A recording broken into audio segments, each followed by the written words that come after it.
He forced his pregnant wife to kneel in the rain all night. But what happened next will leave you breathless. Stay until the end, because the twist will shock you. The rain poured down in relentless sheets, soaking the quiet suburban street outside Houston, Texas. But in front of one particular house, the storm was nothing compared to the cruelty happening within its yard. A young woman, Emily Carter, her body frail and her hands trembling, knelt on the cold concrete of the driveway. Her belly, swollen with new life, made every breath heavy, every second more dangerous. Yet her husband, Michael Carter, stood at the doorway, arms crossed, his eyes hard as stone. "Stay there," he barked, his voice cold and merciless. "You won't get up until you've learned your place." Emily shivered, her soaked dress clinging to her skin, her hair plastered against her pale face. Tears mixed with the rain, streaming down her cheeks, but she made no sound. She had cried too many times before, and tonight she knew that crying wouldn't change a thing. The neighbors watched through parted curtains. Some shook their heads, horrified, but none dared to step forward.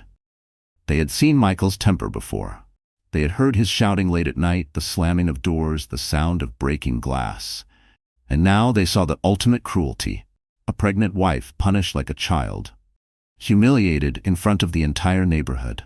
Inside the house, Michael's phone buzzed. He glanced at the screen, a sly smirk pulling at the corner of his lips. A message from his secret lover. While his wife suffered outside in the storm, he texted back sweet words to another woman, as though Emily were nothing more than an inconvenience. Emily lowered her head, her lips whispering prayers no one could hear. She wasn't praying for herself anymore. She was praying for the tiny heartbeat inside her, the child who had no voice, no choice, trapped in this nightmare with her. Her knees ached, pressed against the hard surface. Her arms wrapped protectively around her stomach, shielding her unborn baby from the cold as best she could. Hours passed. Midnight came and went. The rain did not stop, and neither did Michael's cruelty. Lisa Johnson, Emily's best friend and a nurse at the local clinic, drove past after her late shift. Her headlights caught sight of Emily on the ground. She gasped, pulling her car over, but as she opened the door, Michael's glare stopped her. "Leave her," he growled. "This is between husband and wife." Lisa's fists clenched. Her heart ached, seeing her friend so broken, yet she knew confronting Michael alone was dangerous. She whispered through the rain, her voice trembling, but full of determination. "Emily, hold on. You're stronger than he thinks. This isn't the end." Emily's eyes flickered with a faint spark of hope, but her body was too weak to respond. She closed her eyes, her breath shallow, as thunder roared above. And then, as lightning lit the night sky, something inside Emily shifted. A decision began to form, buried deep within her pain. A decision that would change everything. For on this night, while her husband believed he had broken her, Emily silently vowed that one day he would face the unthinkable. Before that stormy night, before the cruel punishment that left her body trembling in the rain, Emily Carter had been a very different woman. She was born in a small town in Oklahoma, raised by hard-working parents who taught her the values of kindness, sacrifice, and hope. Emily grew up modestly, never surrounded by wealth, but always surrounded by love. She was the kind of girl who smiled even when her own heart was heavy, the kind of daughter who carried groceries home for her mother without complaint, and the kind of friend who stayed up late listening to others' troubles, even when she had her own. Her dreams were never extravagant. She wanted a family, a safe home, and someone who would love her unconditionally. That simple dream was what made her fall so deeply in love with Michael Carter. He had been charming once, sweet words, gentle hands, and promises of forever. Emily, only 21 when they met, believed she had finally found the man who would protect her. He swept her off her feet with dinners, flowers, and laughter.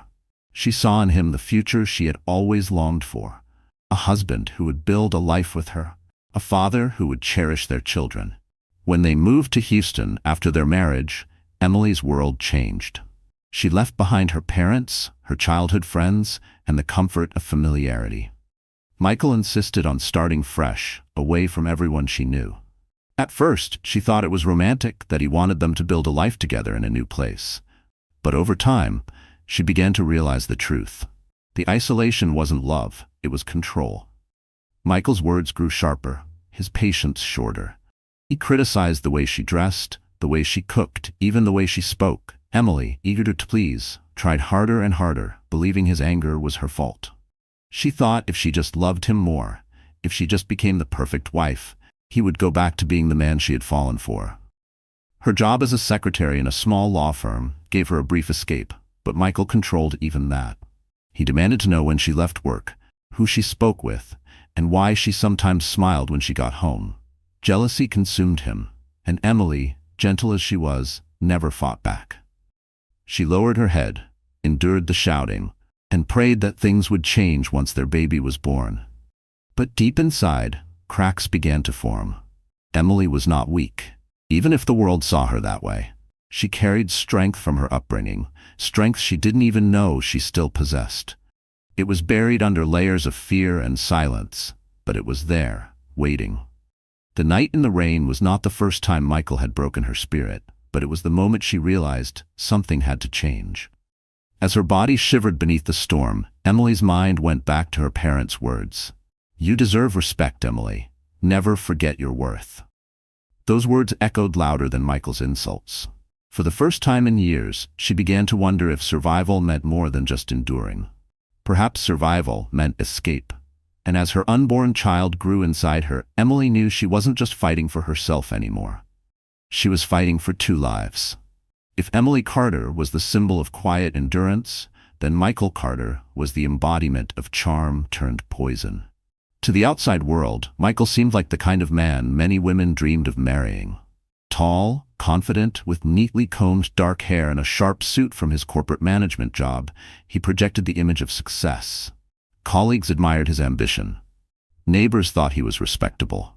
And for years, Emily herself believed she was lucky to call him her husband. But beneath the polished exterior lay something far darker. Michael was a man who craved control, not love. He didn't just want a wife, he wanted possession. When Emily first met him, he played the role of the perfect gentleman. He listened to her stories, held her hand in public, and whispered promises of security. But once the wedding ring was on her finger, his true nature began to surface.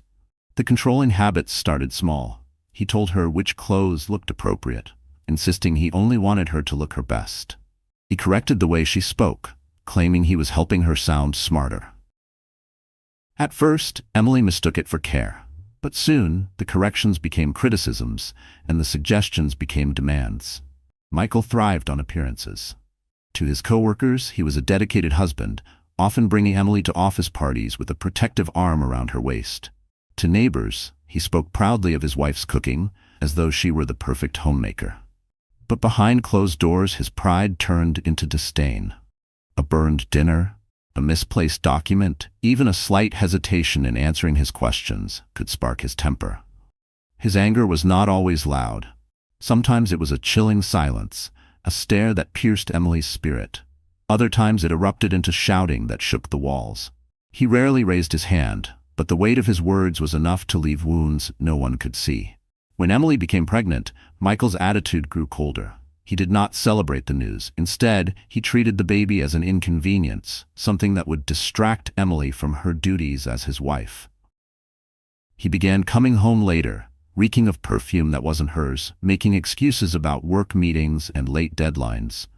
Emily knew deep down there was another woman. Michael believed he was untouchable. His charm fooled others, and his control over Emily made him feel powerful. He thought her silence was weakness. He thought her obedience meant he had broken her completely. But what Michael never understood was that true power does not come from fear. It comes from love. And while his cruelty grew, Emily's quiet strength waited, gathering like a storm beneath the surface. For now, though, Michael stood unchallenged in his kingdom.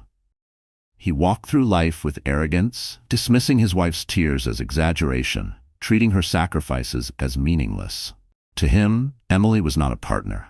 She was property. And yet, the irony was cruel. Michael believed he had everything under control, but his very arrogance was planting the seeds of his downfall. Because while Michael thought he was destroying his wife, he was unknowingly creating the woman who would one day bring him to his knees. Marriage was supposed to be a safe haven, a place where love grew stronger with time. But for Emily and Michael Carter, Their home in Houston became a battlefield disguised as a house. The walls that once echoed with laughter now absorbed silence, arguments, and the sound of slammed doors. At first, Emily tried to hold on to hope. She told herself that stress at Michael's job explained his temper, that maybe once the baby came, things would get better.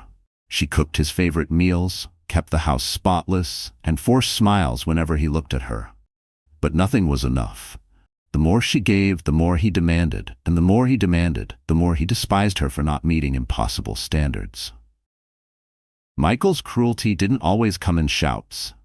Sometimes it was a cutting remark during dinner, like, "No wonder you never got promoted. You're too slow."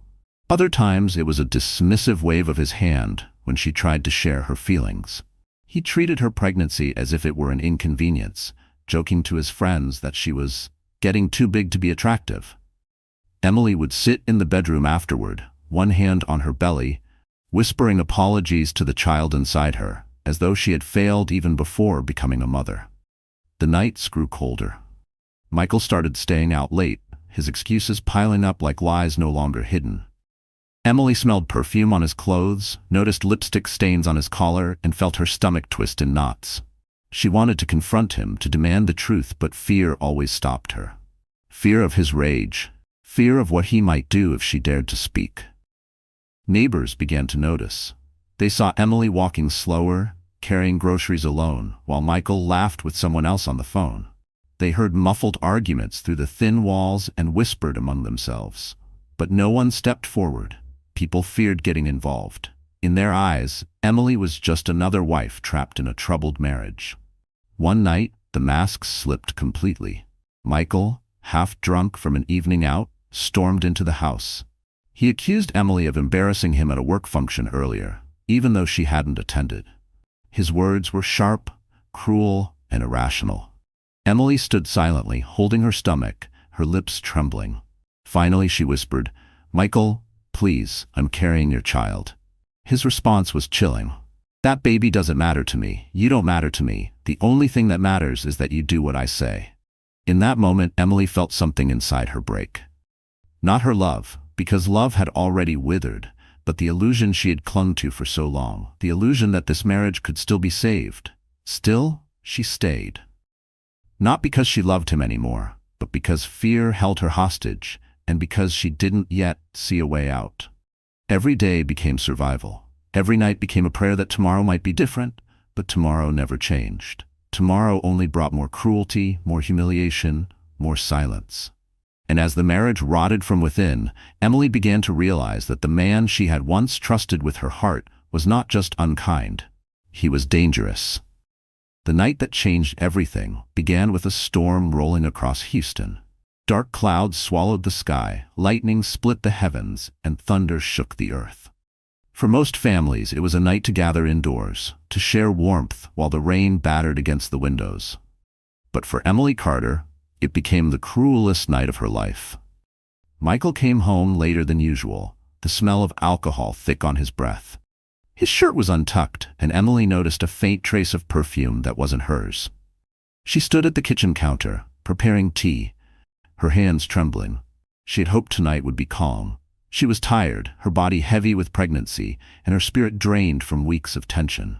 "Where were you?" she asked softly, her voice careful, almost pleading. Michael's eyes narrowed. "Don't start," he snapped, tossing his keys onto the table. "I don't need to answer to you."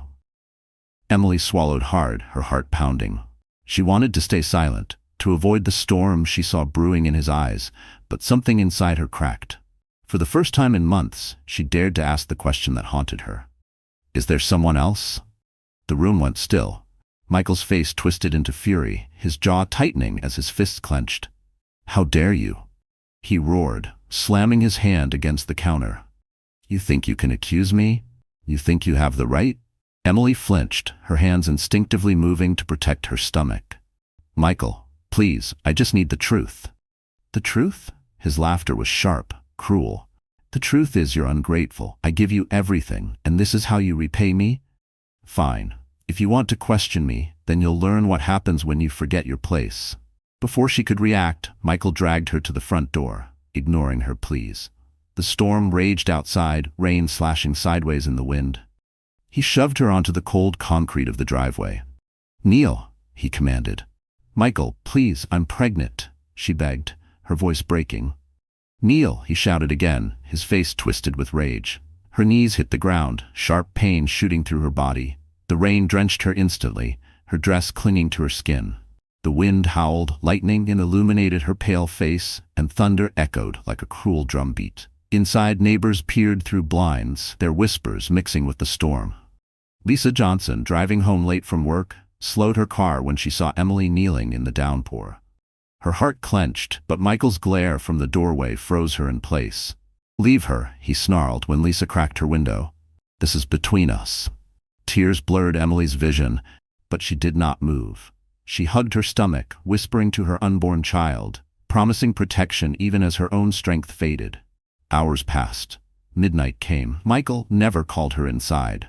By the time the storm reached its peak, Emily's lips were blue, her body trembling uncontrollably. She closed her eyes, feeling her strength slip away. And in that freezing rain, Emily realized that her husband's cruelty would never end, unless she found a way to end it herself.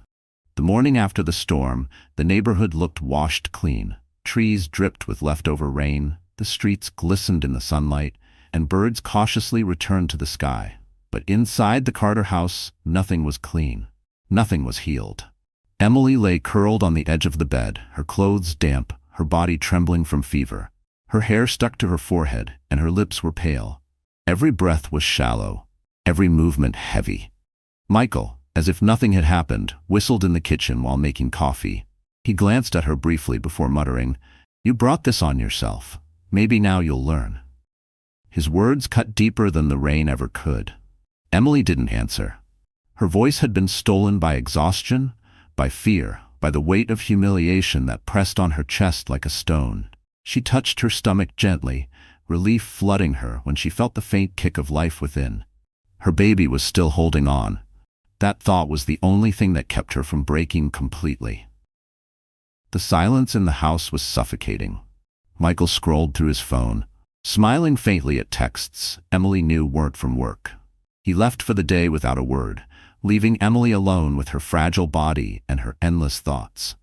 Hours passed in stillness. Emily tried to sit up, but pain shot through her legs, raw from kneeling all night. She limped to the bathroom, catching sight of herself in the mirror. What stared back was not the woman she used to know. Her cheeks were hollow, her eyes swollen, her spirit almost invisible. She barely recognized the girl who once dreamed of love and safety. She pressed her palm to the glass, whispering softly, "You have to survive. For the baby. For us." But surviving meant silence. If she cried, Michael would call her weak. If she resisted, he would punish her again. So Emily carried her suffering quietly, hiding her bruises beneath long sleeves, covering her pain with fragile smiles when neighbors asked how she was. Lisa, her only friend, noticed the truth. She came by that evening with groceries, pretending it was just a casual visit. When Michael left the room, Lisa gripped Emily's hands tightly. "You can't keep living like this," she whispered. Emily's eyes filled with tears, but she shook her head. "I have nowhere to go, no money, and I'm pregnant. What choice do I have?" Lisa's heart ached, but she saw a spark in Emily's eyes that hadn't been there before. A quiet strength buried under the suffering, waiting to rise. That night, Emily lay awake, listening to the sound of Michael's steady breathing beside her. She stared at the ceiling, her hand resting on her belly, her mind racing. The punishment had broken something, yes, but it had also awakened something new. She could not continue like this. She would not allow her child to grow up in fear. And in the silence of that long night, Emily made her first unspoken vow. One day, she would find a way out, no matter the cost. Lisa Johnson had known Emily since their college days. They had met in a study group, two shy girls who bonded over late-night coffee and dreams of the future. Lisa had always admired Emily's gentle heart, but she also knew that gentleness made her vulnerable. When Emily married Michael and moved to Houston, Lisa worried but hoped for the best. Over time, though, her worries grew into alarm. The night she saw Emily kneeling in the storm had shaken her to the core. No matter how much she replayed the scene in her mind, she couldn't erase the image of her friend's pale face and swollen belly under the pouring rain.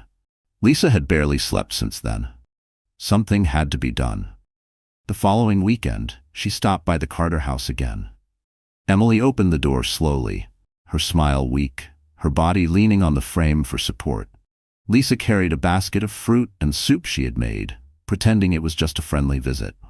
But the moment she stepped inside and saw the fading bruises on Emily's knees, her chest tightened with rage. "Emily," Lisa whispered when Michael went upstairs, "you can't go on like this. He's destroying you." Emily lowered her gaze. "Lisa, please, don't make it harder. If I upset him again, he'll—" "He'll what?" Lisa interrupted sharply, her voice breaking. "You're pregnant, Em. This isn't just about you anymore. It's about your child. You think he's going to treat a baby any better than he treats you?" Tears welled up in Emily's eyes. She wanted to argue, but Lisa's words cut through her silence like lightning. She had thought the same thing countless times, but had been too afraid to say it out loud. That night, after Michael left for one of his work meetings, Lisa stayed behind. She sat across from Emily at the kitchen table, her hands wrapped around a warm cup of tea. "You have me," Lisa said softly. "You're not alone. I'll help you. Whatever it takes." Emily's lips trembled. "But I have no money, no plan. I can't just walk out the door." Lisa leaned forward. "Then we'll make a plan. I'll talk to people I know at the clinic. I'll help you see a lawyer. You don't have to do this overnight, but you can do it. Promise me you'll think about it." For the first time in months, Emily felt something stir inside her. Hope. It was fragile, like a flickering candle in the wind, but it was there. She nodded slowly, her tears spilling down her cheeks. Lisa reached across the table and took her friend's hand. "You're stronger than you think, and when the time comes, you won't face him alone." Later that evening, Emily lay in bed beside Michael, who was too distracted by his phone to notice the faint smile playing on her lips. For the first time in a long while, she felt a spark of courage, because now, Emily wasn't just suffering in silence. She had an ally, and together they would begin to imagine a life beyond Michael's control. For weeks after the storm, Emily carried the scars of that night on her body, in her heart, and in her memory. Yet one evening, when she least expected it, Michael returned home acting like a different man. He walked in with flowers, something he hadn't done since their early days of dating. He kissed her cheek gently and placed the bouquet on the counter as if it were an ordinary gesture of affection. Emily froze, confused, her hands tightening around the dish towel she was holding. "What's this?" she asked cautiously. Michael smiled, a practiced, charming smile. "It's for you, Em. I've been too hard on you. You don't deserve that. You're carrying my child, and I should be better." His words were like warm honey, but they tasted bitter to Emily. She wanted to believe him, wanted desperately to think the man she had once loved was still there somewhere. For a moment, she even allowed herself to hope. Maybe Lisa was wrong. Maybe he could change. Over the next few days, Michael kept up the act. He helped around the house, asked about her health, even cooked dinner one night. To outsiders, he looked like the picture of a devoted husband preparing to become a father. Neighbors commented on how lucky Emily was to have a man who finally seemed to grow up. But beneath the surface, cracks were obvious. Emily noticed the way his phone never left his side, how he slipped into another room when calls came in. She noticed the faint traces of cologne that weren't his, and the hollow look in his eyes when he said he loved her. One evening, as they ate together, Michael reached across the table and touched her hand. "I want us to start fresh, Emily, a new chapter. Don't you think we deserve that?" Emily forced a small smile, but her stomach churned. She remembered Lisa's warning. Abusers don't change, they just get better at pretending. Still, Emily played along. She nodded, pretending to accept his words. Inside, she was watching carefully, waiting, learning. If Michael thought his charm would make her forget the rain, the humiliation, the cruelty, he was wrong. The performance didn't last long. Within days, the mask began to slip. One night, when Emily mentioned that Lisa had invited her for a doctor's appointment, Michael's expression darkened. "Why do you need her? You have me," he snapped. Emily's heart sank. There it was, the control, the possessiveness, the old Michael breaking through. She realized then that his kindness was nothing more than a cover, a way to buy time while he continued his affair and kept her trapped. That night, Emily whispered to her unborn child, "We can't trust him. We can't wait for him to change." The flowers on the counter had already begun to wilt, their petals drooping and falling one by one. They were the perfect reflection of Michael's false promises. Beautiful for a moment, but dead at the root. And as Emily watched those petals scatter, she knew it was time to prepare for something bigger. A plan that would set her free. The night the last petal from Michael's bouquet dropped to the kitchen floor, Emily made her choice. She could no longer live in the shadows of fear, humiliation, and broken promises. For too long she had endured, praying for change that would never come. But now, with her child's future pressing against her ribs with every kick, she knew survival meant something more than waiting. It meant leaving. Lisa was the first person she confided in. They sat in Lisa's car one evening after Emily's doctor's appointment, the windows fogging from their whispered conversation. Emily's voice shook as she spoke. "I can't do this anymore, Lisa. If I stay, I'll lose myself completely, and I won't let my baby grow up in a house filled with fear." Lisa gripped her hand tightly. "Then we'll get you out, whatever it takes." But escaping Michael wasn't simple. He controlled the bank accounts, monitored her phone, and had eyes on her every move. If she vanished too suddenly, he would hunt her down. Emily needed a plan so flawless, he would never question it. That's when the idea came. A dangerous, desperate idea that only a woman pushed to the edge could imagine. "I'll disappear," Emily whispered, her eyes wide with determination. "I'll make him believe I'm gone forever. If he thinks I'm dead, he'll stop looking." Lisa gasped, but as the idea sank in, it began to make sense. Only in death could Emily truly be free in Michael's mind. It was a plan filled with risk, but it was the only way to break free from his control. Over the following weeks, Emily and Lisa began to prepare in secret. Lisa connected Emily with Daniel Miller, a lawyer who had seen too many women suffer in silence. Daniel listened carefully, his expression grave but supportive. "If this is what you truly want, we'll protect you. We'll set everything in place, documents, safe housing, even new identification if necessary. But you must be ready. Once you do this, there's no going back." Emily nodded, her hand resting on her belly. "I'm ready. For my child, I have to be." Together they staged small steps. Lisa smuggled clothes and essentials out of the Carter house during her visits.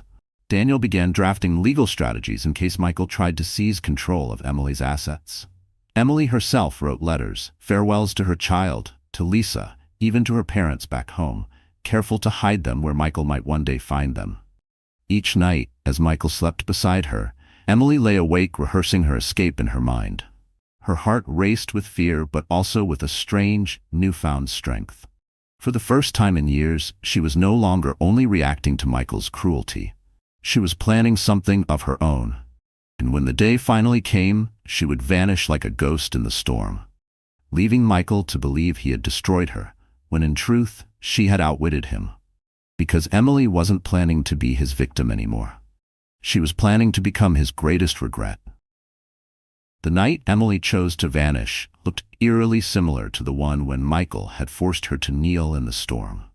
Heavy rain hammered the streets of Houston, and the wind rattled the windows like a warning from fate itself. But this time, Emily wasn't the helpless woman kneeling in the cold. This time, she was the architect of her own escape. She had prepared carefully. Lisa parked her car a few blocks away, waiting in the shadows with the engine running. Daniel had already arranged the legal safety net and a temporary shelter where Emily could stay hidden. All that was left was for Emily to take the most dangerous step of all, slipping away without raising Michael's suspicion. That evening, Michael came home drunk again, his tie loose, his smile smug.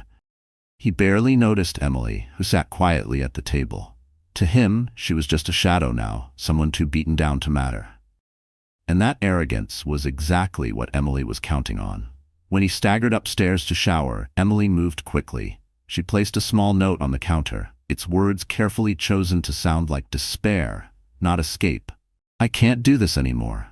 Forgive me." Next to it, she left her wedding ring, a symbol Michael would take as final. She pulled on a hooded coat Lisa had given her and tucked a small bag under her arm. Every sound felt magnified, the creak of the floorboards, the rush of water upstairs, the pounding of her own heart.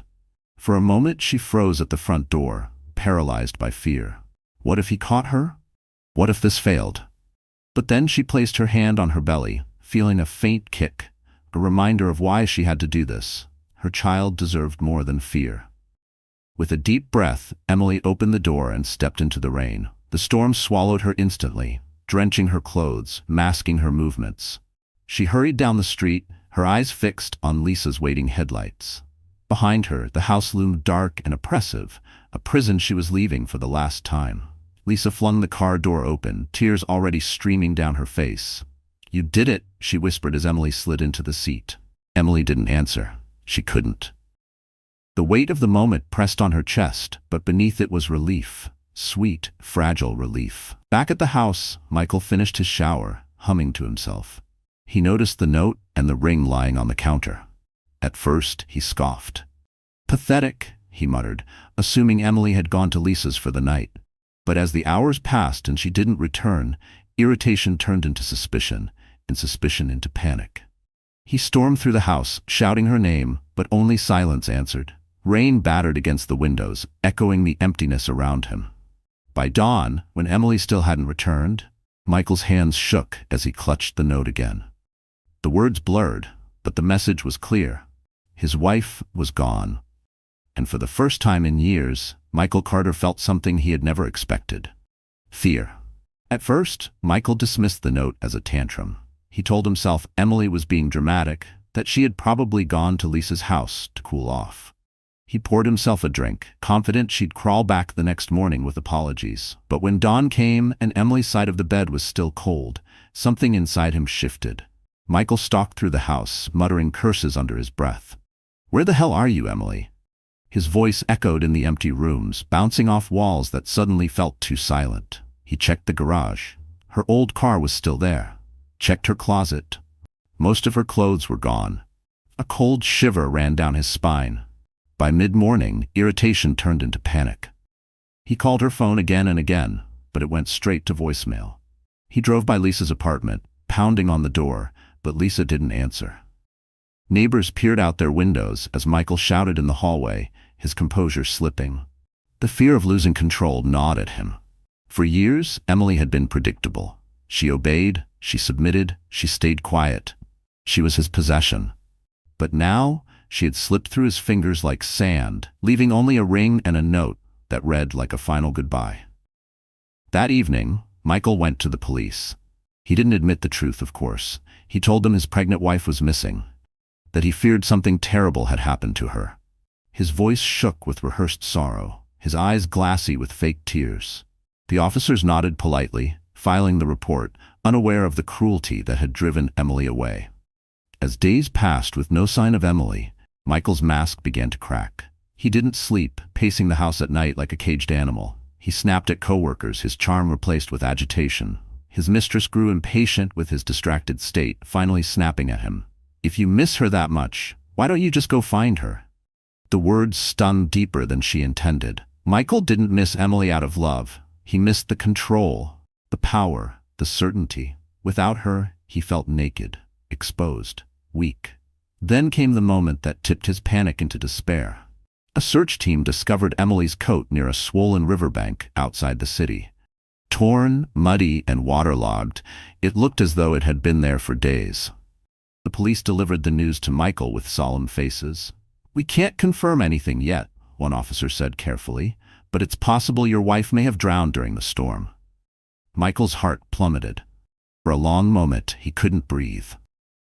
He clutched the coat, rain-soaked fabric still clinging to the faint scent of her perfume. The idea that she was gone, truly gone, struck him with a force he hadn't expected. He stumbled back into the house that night, gripping the coat like it was all he had left. For the first time in his life, Michael Carter sat in silence. No rage, no arrogance, only emptiness. Because whether by fate or by choice, his wife had vanished from his world. And the thought of her death became the first ghost to haunt him. The small church in Houston was filled with hushed whispers, the air heavy with sorrow and speculation. A simple framed photo of Emily sat at the front, surrounded by white lilies and flickering candles. but there was no casket, no body. Only the haunting emptiness of a woman who had vanished into the storm, leaving behind questions no one could answer. Michael sat in the front pew, his head bowed, hands clenched tightly together. To anyone watching, he looked like a grieving husband, broken by tragedy. He dabbed at his eyes with a handkerchief, his shoulders shaking with what appeared to be sobs. Neighbors, unaware of the truth, murmured sympathetically. Poor man. To lose his wife and unborn child like that? Lisa sat on the opposite side, her face pale, her eyes wet with real tears. She was the only one in the room who knew the truth, that Emily was alive, hidden, and watching her own funeral unfold from a distance. Lisa carried the weight of that secret like a stone in her chest, but she also carried pride. Her best friend had done the unthinkable. She had taken her life back, even if the world believed it was over. The pastor spoke gently, painting a picture of Emily as a devoted wife and expectant mother whose life had been tragically cut short. Michael bowed his head lower, playing his part perfectly. He sniffled at all the right moments, squeezed his eyes shut as if overwhelmed, and even whispered, "I'm sorry," under his breath, though no one could know what he was truly sorry for. After the service, people approached Michael, offering condolences. "She was such a sweet woman," one elderly neighbor said, patting his arm. Michael nodded, his lips pressed tight, wearing grief like a mask. Deep inside, though, a storm brewed. Was Emily really gone? Had the river swallowed her? Or had she found a way to escape him? The thought gnawed at him like an infection he couldn't cure. Meanwhile, far from the church, Emily sat in a small, rented apartment Lisa had secured through Daniel. She wore a plain sweater, her hair tucked under a scarf, her body trembling as she watched the service through a live stream Lisa secretly set up for her. Seeing her own photo framed in flowers, hearing her name spoken in past tense, it was surreal, chilling, and liberating all at once. Tears streamed down her cheeks. She whispered to her unborn child, "This is the price of freedom. The world thinks we're gone, but we're still here. And one day he will know what he lost." Back at the church, Michael's mistress stood at the back, her arms crossed, her eyes sharp. To her, the funeral wasn't about loss, it was about opportunity. With Emily out of the way, she believed her path to Michael was clear. She didn't yet realize that his foundation was crumbling, that the ghost of Emily Carter would haunt him in ways neither of them could predict. And as the candles burned lower, the world mourned a woman who wasn't dead, while her husband began to unravel in the chains of his own guilt. For a brief moment after the funeral, Michael Carter played the role of the grieving widower flawlessly. He walked around with red eyes, accepted casseroles from neighbors, and spoke softly about how much he missed Emily. But the act didn't last long. Once the condolences stopped and the neighbors returned to their lives, Michael began to reveal his true colors. The very night after the service, his mistress, Claire, walked boldly into the Carter house, her heels clicking against the hardwood floors like a victory march. She wrapped her arms around him and whispered, "She's gone now. We don't have to hide anymore." Michael smirked, a glass of whiskey in his hand. "Finally," he said. "No more nagging, no more drama, just us." They toasted to Emily's absence, laughing as though her memory were nothing more than an inconvenience swept aside. Michael didn't care that her photo still sat on the mantel, framed in black ribbon. He didn't care that the neighborhood still whispered in pity. He was free, or so he thought. His arrogance grew quickly. Within days, he started parading Claire around town, introducing her as a close friend. He brought her to dinners, posted pictures of them online, and even took her to the very restaurant where he had once proposed to Emily. When people raised their eyebrows, Michael brushed them off. "Life goes on," he told them coldly. "I can't live in the past." Behind closed doors, though, cracks were already forming. Claire wasn't the sweet escape he had imagined. She was demanding, jealous, and quick to remind him that she had given up her own reputation to be with him. "Don't you dare forget what I sacrificed," she hissed one night when he came home late. Michael, used to controlling Emily with ease, found himself irritated by Claire's boldness. But he swallowed his anger, for now. He needed her. She made him feel wanted, admired, and powerful. That illusion was all he had left.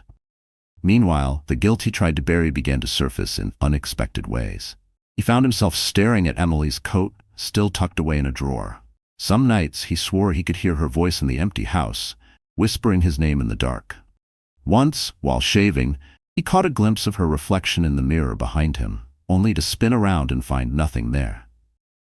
Michael laughed it off during the day, blaming the whiskey or his lack of sleep. But in the quiet hours when the world was silent, the ghost of Emily Carter haunted him. Still, his arrogance pushed him forward. He began making plans with Claire, selling the house, investing Emily's savings, starting fresh somewhere new. He signed papers with a smirk, convinced he had outsmarted everyone, even fate itself. What Michael didn't know was that Emily was alive, watching, waiting.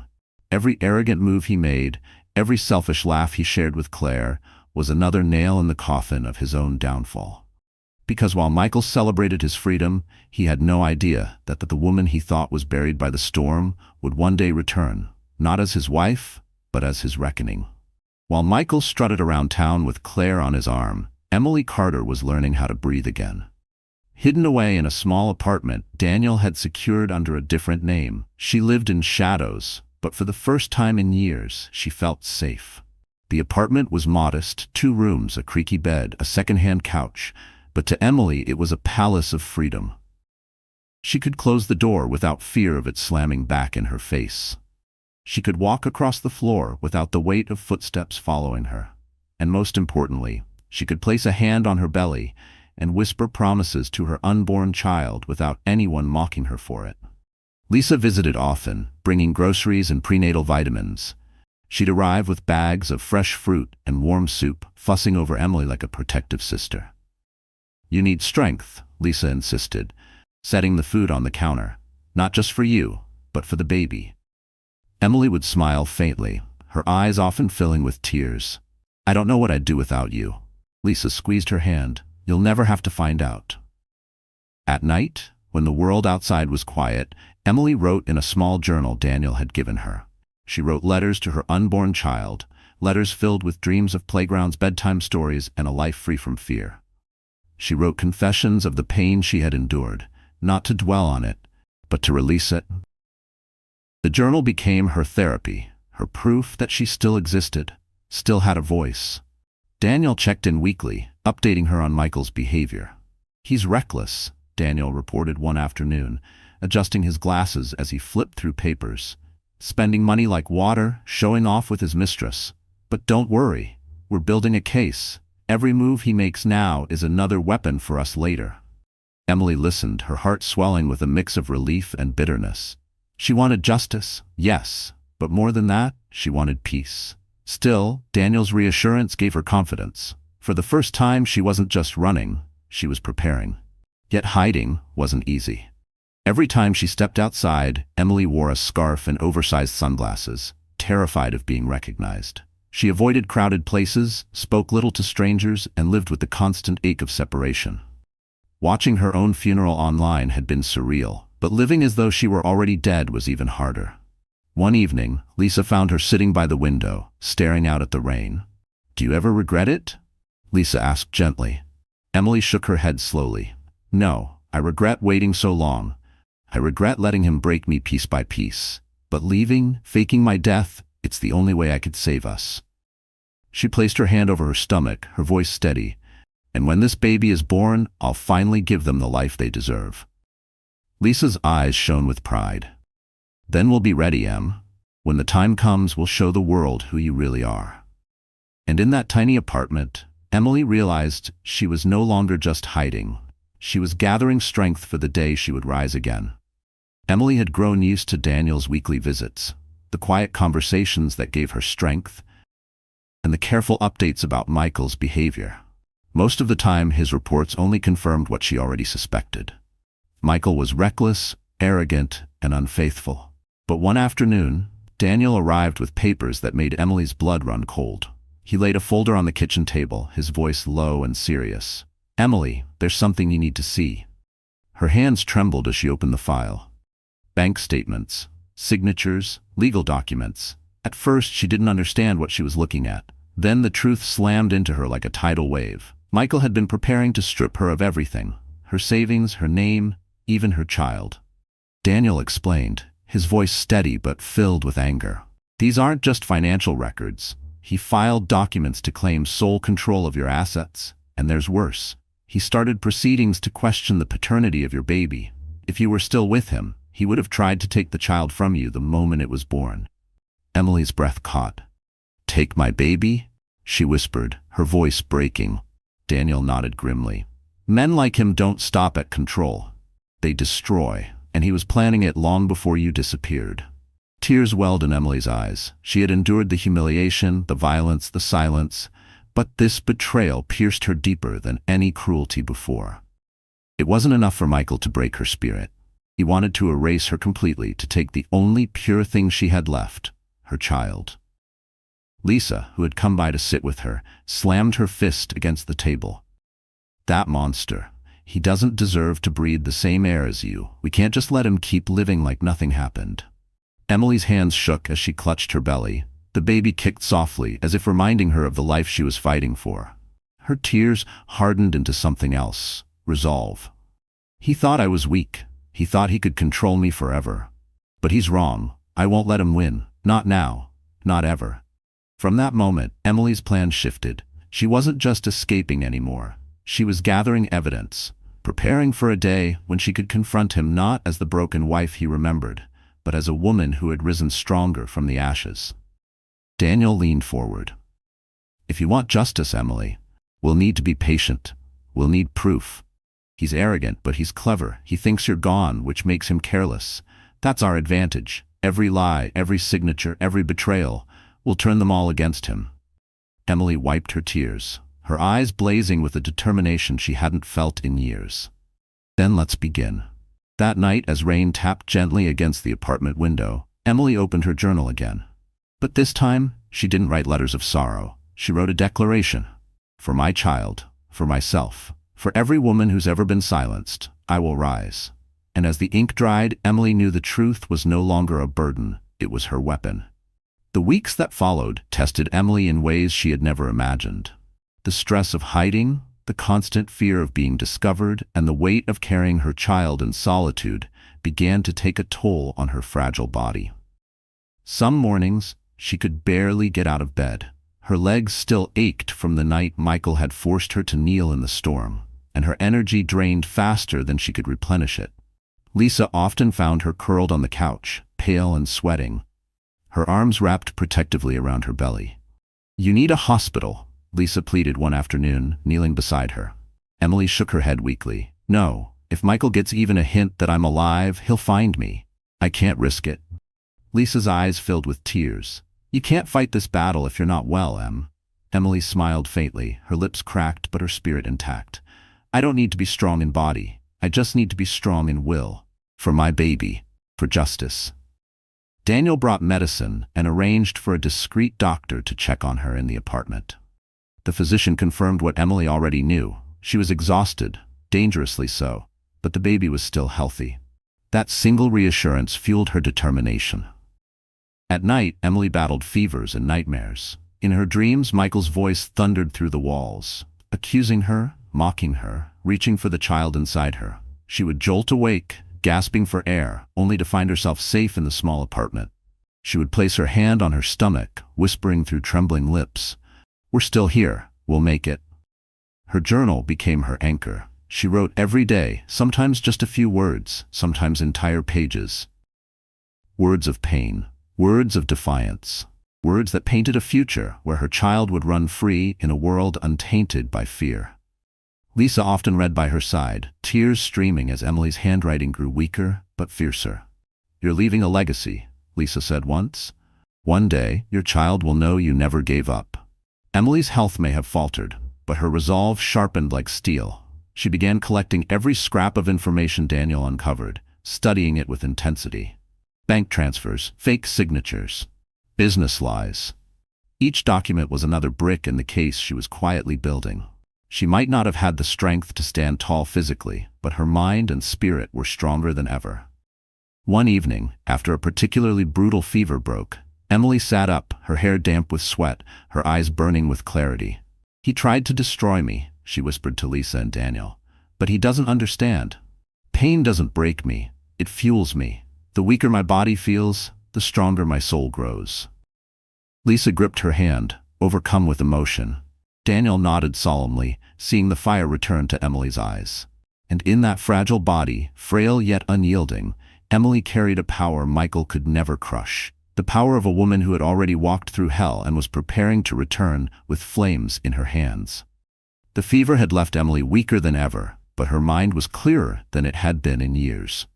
She realized that no matter how careful her plan was, life was uncertain. Michael was still out there, unpredictable, dangerous, and capable of anything. If something happened to her, she couldn't allow her child to grow up without knowing the truth. So, one quiet night, she pulled her journal close and began writing letters. Not just to her unborn child, but to everyone who mattered. Her pen scratched slowly across the paper, her hand trembling, but her words steady and deliberate.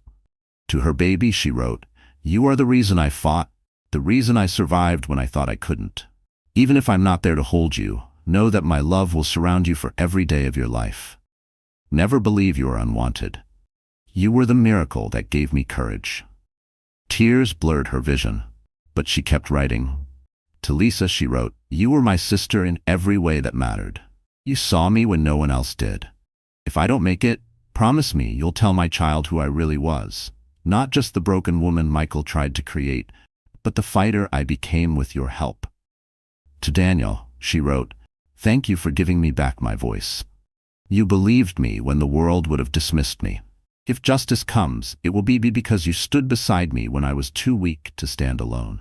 She sealed each letter carefully, labeling them with names, and placed them in a box Lisa had given her. She tied the box with string and whispered, "If I fall, these will rise in my place." Lisa found her hours later, still seated at the table, her head resting against her arm. "Emily, you need rest," Lisa urged gently. Emily smiled faintly. "I will. But first, I needed to leave something behind, something that tells the truth if I can't." Lisa's throat tightened as she glanced at the sealed envelopes. "You're not going anywhere, Em. You'll be here to tell your story yourself." Emily squeezed her friend's hand. "I hope so, but hope isn't enough. Preparation is survival." Later that night, Emily read one of her letters aloud to her unborn child, her voice soft but unwavering. "One day, we'll walk in the sunlight without fear. But if I'm not there, know that I fought for you with everything I had." The baby kicked gently, and Emily pressed her hand against her belly, tears sliding down her cheeks. "Do you hear that? You're already strong." In the dim light, surrounded by her words, Emily felt a strange peace. She wasn't just running anymore. She was documenting her truth, preserving her voice so it could never again be silenced. And though her body was fragile, her words became immortal. Letters of love and defiance that would outlast Michael's cruelty and ensure her story would never die. The night of the charity gala was meant to be Michael Carter's triumph. Dressed in a sharp black tuxedo, his mistress Claire on his arm, he strutted into Houston's grand ballroom as though he owned the place. The chandeliers glimmered above him, cameras flashed, and guests whispered admiringly about his success. To Michael, this was his stage, his proof that he had risen above tragedy. His dead wife was nothing more than a shadow, and now he was free to bask in the spotlight. But fate had other plans. Lisa and Daniel had helped Emily prepare for this moment for months. She arrived quietly, escorted by Daniel, her transformation breathtaking. Gone was the fragile woman with hollow eyes and trembling hands. Emily now carried herself with dignity, her hair styled elegantly, her dress simple yet commanding. Her presence radiated strength, and for the first time in years, she looked like the woman she was always meant to be. Gasps filled the room the moment she stepped through the doors. Guests froze mid-conversation, their champagne glasses trembling. Whispers erupted. "Isn't that Emily Carter? But wasn't she dead?" Michael turned, laughter still on his lips, and the color drained from his face. The glass slipped from his hand, shattering across the marble floor. His eyes widened, disbelief and horror colliding as he stared at the wife he thought had vanished forever. Emily didn't flinch. She walked steadily toward him, her heels clicking like thunder in the silent hall. Her gaze was sharp, unwavering, cutting through him in a way no scream ever could. "Hello, Michael," she said softly, her voice steady but carrying across the room like a blade. Claire stiffened at his side, her arm slipping from his. Guests turned to watch, some covering their mouths in shock, others exchanging nervous glances. The once proud Michael Carter looked like a ghost standing before the woman he had buried in his mind. "You," Michael stammered, his voice trembling. "You're supposed to be gone?" Emily finished for him, her lips curved into the faintest smile. "That's what you wanted, wasn't it? For me to disappear so you could live your life without consequences?" His face flushed, sweat beading at his temples. This isn't possible. You're not." But Emily raised her hand, silencing him. Daniel stepped forward, holding a folder thick with documents. "It's very possible, Mr. Carter. While you paraded your mistress and wasted money, Emily gathered every piece of evidence of your lies. Financial fraud, infidelity, abuse." The room erupted with shocked murmurs. Claire stepped back, her face paling as she realized she had tethered herself to a sinking ship. Emily's eyes never left Michael's. "You thought you broke me, but all you did was free me. And now the world will see who you really are." Michael opened his mouth, desperate to regain control, but no words came. For the first time, he was powerless. Not because Emily screamed, but because she stood tall, unbroken, undeniable. And in that glittering ballroom, Michael Carter's empire began to crumble. Not with fists or storms, but with the return of the woman he believed he had destroyed. The gala that Michael Carter believed would crown his success, instead marked the beginning of his ruin. The moment Emily revealed herself, everything he had built on lies started to unravel. Guests who once shook his hand now stepped back, whispering in disgust. Business partners excused themselves from his side, unwilling to be associated with scandal. Even Claire slipped away quietly, leaving him stranded in the spotlight he had once craved. Daniel moved swiftly, distributing copies of documents to the press that had been invited to cover the event.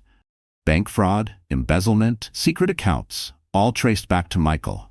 Reporters snapped photos furiously, their cameras flashing like lightning, capturing every twitch of his face, every bead of sweat that rolled down his forehead. Michael tried to speak, to spin his version of events, but his words stumbled over themselves. This is a mistake. She's lying. She faked everything." But the evidence in Daniel's hands was irrefutable, and the crowd no longer believed his empty protests. Emily didn't shout. She didn't need to. She stood tall, her silence louder than any of Michael's frantic denials. Her very presence was proof that his cruelty could not erase her, that his power was an illusion.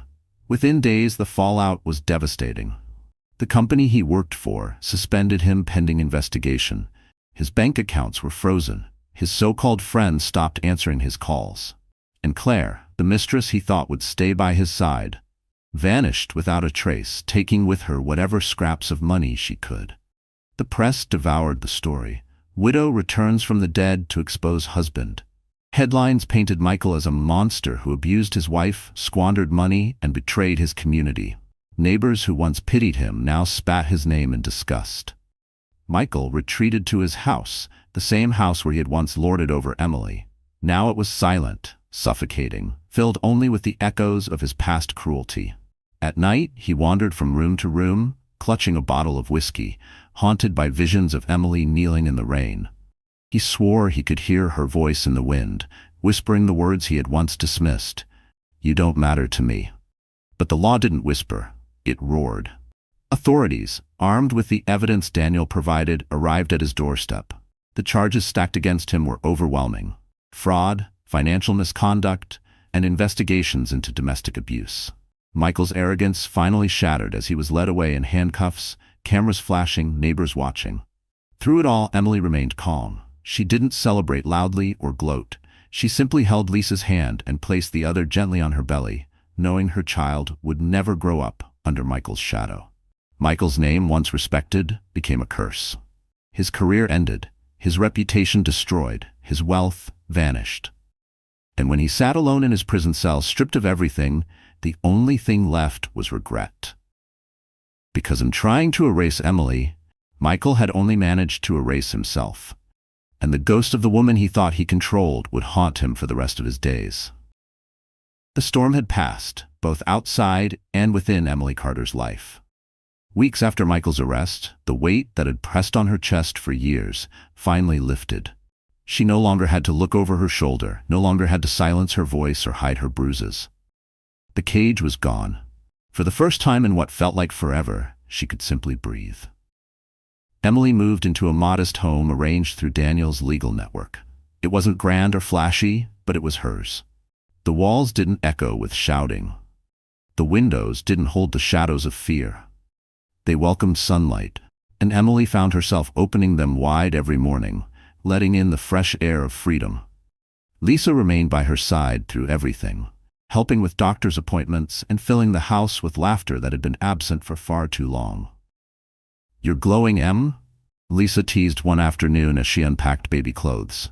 "Not even pregnancy glow. This is freedom glow."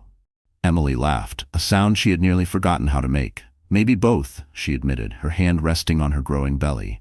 Daniel, too, stayed involved, ensuring Michael's crimes were fully prosecuted. "He won't touch you again," he promised firmly. "The law is on your side now, and the truth, you gave it power." Emily nodded with gratitude. She had once believed the truth was her weakness, a story that would make people pity her. But now she understood it was her greatest weapon. By speaking, by surviving, she had turned Michael's cruelty into his downfall. When her child was finally born, Emily wept tears of joy as she held the tiny life against her chest. All the nights of suffering, all the storms, all the fear, they had led to this moment. She whispered softly, "You are free. You will never know the darkness I endured. I promise you that." Lisa snapped a photo. Emily, tired but radiant, cradling her newborn with a strength that glowed brighter than any wound ever inflicted on her. It was a picture of rebirth, not just for Emily, but for the life she had brought into the world.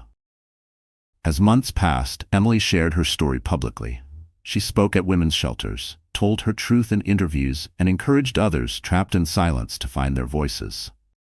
"We are not weak," she said to one crowd of survivors, her voice strong and steady.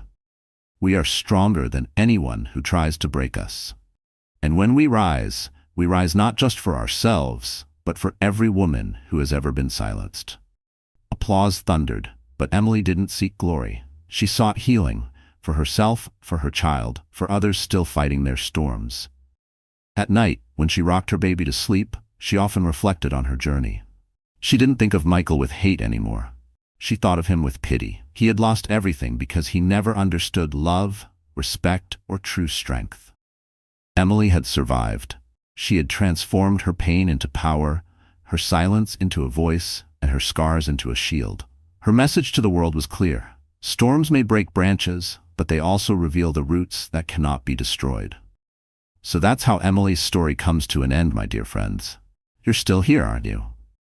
If you made it all the way to this moment, it means something inside this story touched your heart in a very personal way.